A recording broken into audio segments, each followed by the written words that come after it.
देखो बच्चों, आज मैं आपको 3.3 करवाने जा रहा हूँ। उसके क्वेश्चंस भी सारे करवाऊँगा 9th क्लास का। और मैं आपको इससे पहले इसके रूल्स बता देता हूँ कि क्या होता है, ठीक है। दोनों मीडियम इसको देख सकते हैं, हिंदी और इंग्लिश वाले। तो पहला रूल है multiplication and division of to rational number, कि दो रैशनल नंबर का आप मल्टीप्लिकेशन और डिवीज़न कैसे करोगे। तो ए अपॉन में बी है और सी अपॉन में डी है। इसको हिंदी में ए बट्टे में बी और सी बट्टे में डी बोलते हैं, ठीक है। ऊपर वाले को न्यूमिनेटर बोलते हैं, दूसरे और नीचे वाले को डिनोमिनेटर बोलते हैं। ऊपर को अंश और नीचे को हर बोलते हैं, ठीक है। फ्रैक्शन इज इक्वल टू भी क्या होता है, अंश बटे हर, मतलब भिन्न इज इक्वल टू, या fraction is equal to denominator upon numerator upon denominator होता है। फ्रैक्शन इज इक्वल टू क्या होता है, न्यूमिनेटर अपॉन डिनोमिनेटर होता है, ठीक है।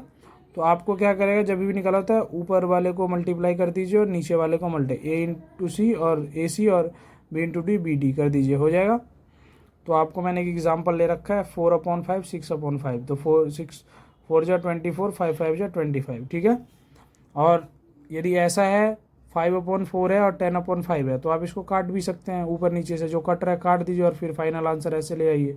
जैसे 5 से 5 कट गया और 2 5 जा 10, 2 जा 4, तो 5/2 ऐसे भी निकल जाएगा जो कटेगा। मतलब कितने भी बड़े एग्जाम्पल ले लो, जैसे 18/20 ले लेता हूँ, इंटू में 14/60 ले लेता हूँ। तो यदि यहाँ पे कट रहा है, किससे कट रहा है, मान लो ये 6 से कट रहा है, 6 3 जा 6 10 जा, फिर ये कट रहा है 2 7 जा और 2 10 जा, तो ये क्या आ जाएगा 21/100 आ जाएगा, ठीक है।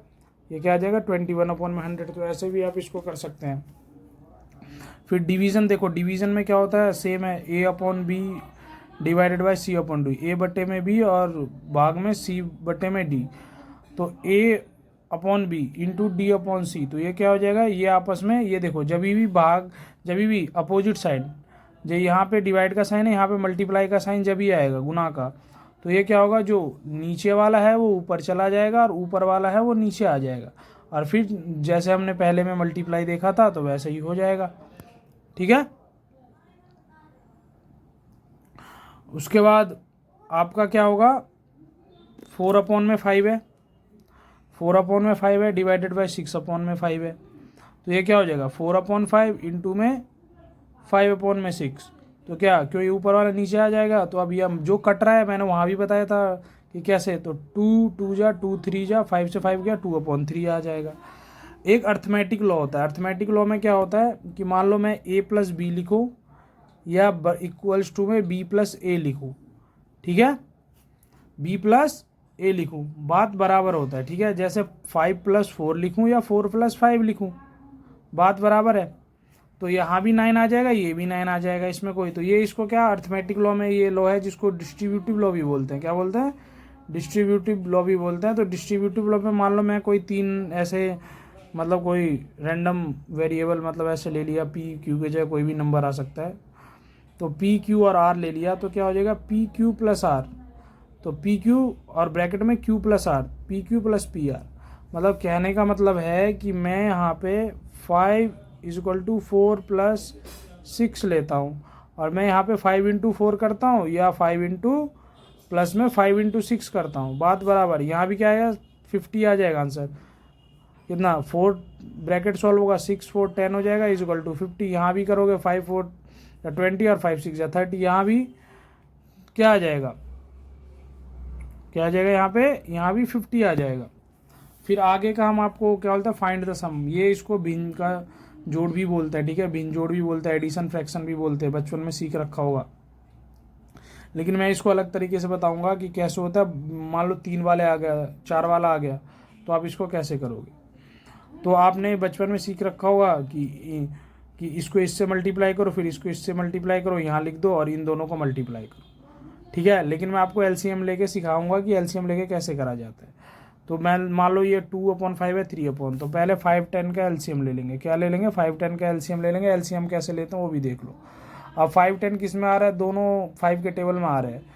तो अब बोलोगे भैया एक तो 2 के टेबल, तो उससे नहीं करना, आप जिस दोनों टेबल में जो आ रहा है कॉमन आ रहा है, तो 5 1 जा 5 5 2 जा, तो इस 5 10 का एलसीएम क्या हो जाएगा 5 × 2 10 हो जाएगा। क्या हो जाएगा आपका 10 हो जाएगा ये। तो 10 हो गया तो 2, अब ये ऊपर वाला एज इट इज आ जाता है, ऊपर वाला एज इट इज उतार दो। फिर 5 के टेबल में कितने पे 10 आता है तो 2 पे आता है, तो फिर 2 लिख देंगे। 10 के टेबल में कितने पे 10 आता है 1 पे आता है, तो इसको 2 2 जा 4 प्लस 3 अपॉन में 10, तो 7 अपॉन में 10 आ जाएगा। अब देखो आप पुराने वाले जो आपने सीख रखा होगा ऐसे करके वो तो कर लोगे आप 2 वाले पे, लेकिन जब 3 वाला आएगा तो आप कैसे करोगे, तो 3 वाले में क्या करेंगे, फिर से इसको एलसीएम लेंगे, 12 8 4 का एलसीएम ले लेंगे। क्या कर लेंगे 12 8 4 का एलसीएम ले लेंगे, 12 8 4 का एलसीएम ले लेंगे। अब ये 2 से जा रहा है तो 2 से कर लें, 2 6 जा, 2 4 जा और 2 2 जा। फिर ये किससे जा रहा है 2 से जा रहा है, 2 3 जा, 2 2 जा और 2 1 जा। ठीक है, अब ये 3 और 2 अपने आप में प्राइम नंबर है। अब इसको बार बार इसमें टाइम खराब होता है। प्राइम नंबर जब ही आ जाए, प्राइम नंबर मैंने आभाज्य संख्या जो 1 और अपने नंबर से कटता है, ये मैंने पहली वीडियो में बता रखा है, आप देखिए उसमें जाके। आप जब तक वो पहली वीडियो नहीं देखोगे इसको देखने का कोई फ़ायदा नहीं है। ठीक है, तो आप देखोगे तो इसका 2 इंटू 2 इंटू 3 इंटू 2, अब इसका एलसीएम 2 2 जा 4, 4 3 जा 12, 12 2 जा 24 आ गया। क्या आ गया 12 2 जा 24, तो इसको 24 यहाँ पे लिख लेंगे। क्या लिख लेंगे 24 लिख लेंगे। अब यहाँ पे क्या डालेंगे भाई 7 डालो, ऊपर वाला है जीटी आ जाता है। फिर 12 के टेबल में 24 कितने पे आता है, 12 के टेबल में 24 आता है कितने पे 2 पे। 5 एज इट इज वैसे के वैसे उतार दो, 8 के टेबल में 3 पे आता है। 6 एज इट इज 4 के टेबल में कितने पे आता है, 4 के टेबल में 6 पे आता है। अब बोलोगे 6 6 सेम है, तो ये 6 है, ये ऊपर वाला चाहे 6 रहे 16 रहे एज इट इज आ जाएगा। इसके टेबल में कितने पे आता है वो देखना है, 4 जिसका हमने एलसीएम लिया है उसके टेबल में कितने पे आता है, तो वो अपना लिख लिया। अब ये क्या हो जाएगा 7 2 जा 14, 5 3 जा 15 और 6 6 जा 36 और ये अपॉन में 24 आ गया। ठीक है, अब इन सबको ऐड कर लो और ऐड करके आंसर लिख लो। कट रहा है तो काट दो, नहीं कट रहा है तो छोड़ दो, वैसे का वैसे ही। ठीक है, और डिविजिबिलिटी रूल एक बार है, मैंने जीएम के क्लासेस विद झा सर्च मारोगे तो उस पर डिविजिबिलिटी रूल भी मैंने करा रखा है, वो जाके देख लो तो आपको, और 1 से 25 तक करा रखा है, वो भी आपका हो जाएगा। और बाकी जो बचे हुए क्वेश्चन है ये आप करके दिखाओगे, बाकी जो बचे हुए क्वेश्चन है करके दिखाओगे। एक बार ये वाला क्वेश्चन आपको वो जहाँ माइनस है बस वहाँ माइनस लगा देना, बस और कुछ नहीं करना।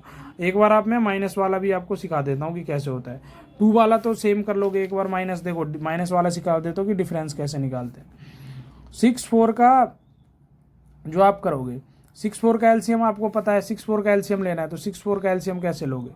6 4 का एलसीएम ले लिया, मैं बार बार दिखा रहा हूँ। 2 3 जा 2 2 जा, ठीक है। 3 2 प्राइम नंबर आ गया तो मैं डायरेक्ट मल्टीप्लाई कर लूँगा। 3 2 जा 6, 6 2 जा 12, तो इसका आ गया 12। क्या आ गया इसका 12 आ गया। जो ऊपर वाला है वो एज इट इज उतर जाता है, सेम ही होता है, बस माइनस का निशान आ जाएगा। और 6 2 जा 12 होगा, ऊपर वाला एज इट इज 4 3 जा, फिर 10 -3 अपॉन में 12, ये क्या आएगा 7 अपॉन में 12 आ जाएगा। 8 4 6 का 8 4 6 3 वाला, इसको भी एलसीएम ले लो। 8 4 6 का 2 से 2 2 जा, 2 4 जा, 2 2 जा 2 3 जा, 2 से 2 आ रहा है तो ले लेता हूँ, वरना प्राइम नंबर होते तो नहीं लेता। 2 2 जा 2 1 जा और 2 3, तो यही हो जाएगा 2 इंटू 2 इंटू ये दोनों 1 को छोड़ के सारा एज इट इज हो जाता है। 2 2 जा 4, 8 3 जा 24। 11 8 के टेबल में कितने पे आता है 3 पे आता है भाई, और 3 एज इट इज माइनस है तो बस माइनस आ जाएगा और कुछ नहीं। माइनस 4 6 जा, फिर 4 6 4 जा, तो 11 3 जा कितना हो जाएगा, 11 3 जा कितना हो जाएगा, 11 3 जा 33 और 6 3 जा 18 और 4 4 जा 16, तो 33 में से और ये 24, 33 और ये क्या हो जाएगा 34, तो माइनस का निशान क्या है 34 का है, तो -1 अपॉन में 24 आंसर आ जाएगा। तो आपको 3 वाला आ जाए, 4 वाला भी आ जाए, 10 वाला भी, आप एलसीएम लेकर आराम से इसको कर सकते हो। फाइंड द प्रोडक्ट, प्रोडक्ट देखो जो कट रहा है काट दो, 3 से 3 कट गया, 2 1 जा 2, 2 5 जा 10, तो 1/5 आ गया। अब 3 वाला आ जाए तो ये भी कट जाएगा, 4 2 जा 7 से 7 कटा अब ये क्या आ जाएगा 11 2 जा 22, तो और 5 रखा है ऊपर 5 है, 11 2 जा 22, 5/22 आ जाएगा। ठीक है, अब फाइंड द कोसेंट। देखो कोसेंट कैसे था, 2/3 इंटू में क्या हो जाएगा, इंटू में क्या हो जाएगा, ये डिवाइड का निशान है तो ये 10 ऊपर और 3 नीचे, ये 20 और 3 3 जा 9। ये वाला कैसे हो जाएगा, 3 वाला भी हो। आपको बोर्ड मास है, मैं अगले क्लास में बोर्ड मास सिखा दूंगा कि कैसे होता है बोर्ड मास, उससे और हेल्प हो जाएगा इस चैप्टर में। इंटू में 8/5। ठीक है, अब ये क्या कट रहा है, कहीं नहीं कट रहा, तो नहीं कट रहा तो डायरेक्ट मल्टीप्लाई कर दो। ठीक है, डायरेक्ट मल्टीप्लाई, 8 7 जा 56, 11 5 जा 55। ठीक है, टेबल्स लर्न होने चाहिए, नहीं है तो याद कर लो या ट्रिक से जैसे भी करना है वो सीख लो। अब शो करना है, शो क्या करना है आपको, मैंने वही बोला डिस्ट्रीब्यूटिव प्रॉपर्टी लग जाएगी। क्या किया था हमने, 3 random variable P Q R ले लेता, तो क्या किया था पी क्यू प्लस आर किया था, तो हमारा P Q plus P are, इसको कौन सा प्रॉपर्टी बोलते हैं, डिस्ट्रीब्यूटिव प्रॉपर्टी। ठीक है, तो 1/2 है तो हमें ये शो करना है, हमें क्या शो करना है ये, तो हम बिल्कुल यहाँ से शो कर लेंगे कि कैसे होता है। 1/2 ऐसे सॉल्यूशन लिख लेना और पहले क्वेश्चन लिख लेना ऐसे, और इसको शो कर देना कि देखो भाई 1/2 को एक बार 8/3 से मल्टीप्लाई करना है, फिर प्लस है 3/4 को 8/3 से, तो दोनों का बराबर आ गया, तो ये सही हो जाएगा। ठीक है, फिर सिंप्लीफाई करना है, so the flowing distributive property. तो सिंप्लीफाई कैसे करोगे, यहीं पे ऐसे लिख लो 7/9 इंटू 6/7 और -3/4 इंटू 7 पर, यहाँ प्लस हो या माइनस हो तो कोई दिक्कत नहीं है, दोनों का आपका आंसर हमेशा सेम ही आएगा। ये हमेशा 7 7 काट दोगे, फिर आपको क्या करोगे 3 2 जा और 3 3 जा, फिर यहाँ से क्या कुछ कट रहा है, नहीं कट, 3 3 जा 9 कट रहा है, तो आपका क्या 2/3 माइनस क्या आ जाएगा 7/12 आ जाएगा। इधर भी इतना ही आ जाएगा, इधर काटोगे या इसको नहीं आ रहा तो इसको सॉल्व कर लेना, इसको सॉल्व कर लेना और मुझे कमेंट में बताना है क्या ये सिंप्लीफाई दोनों तरफ डिस्ट्रीब्यूटिव प्रॉपर्टी को सिंप्लीफाई हो रहा है या नहीं हो रहा है। ठीक है।